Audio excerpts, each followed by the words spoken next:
Welcome to new TV Telugu. ఏపీలోని కూటమి ప్రభుత్వం ఎన్నికల హామీ మేరకు దీపం 2 పథకం ప్రారంభించిన సంగతి తెలిసిందే. ఈ పథకంలో ఏడాదికి 3 గ్యాస్ సిలిండర్లు ఉచితంగా అందిస్తున్నారు.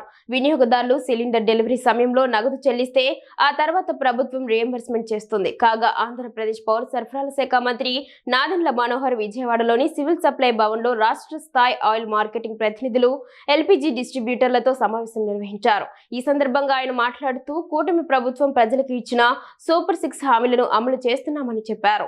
ముఖ్యంగా ప్రతి ఆడబిడ్డకు సంవత్సరానికి 3 ఉచిత గ్యాస్ సిలిండర్లు అందజేస్తామనే హామీని నెరవేర్చే లక్ష్యంతో దీపం 2 పథకానికి శ్రీకారం చుట్టడం జరిగిందని వెల్లడించారు.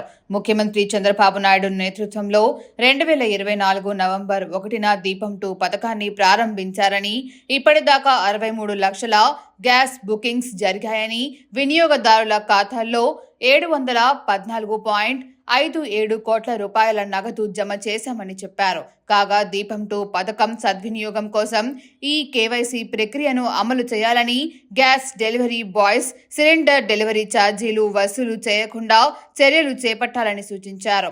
ప్రభుత్వ విధానాలను ప్రజలకు చేరవేయడానికి, పథకాల అమలులో పారదర్శకత పెంచేందుకు ప్రతి ఒక్కరూ సహకరించాలని మంత్రి నాదెండ్ల మనోహర్ పిలుపునిచ్చారు.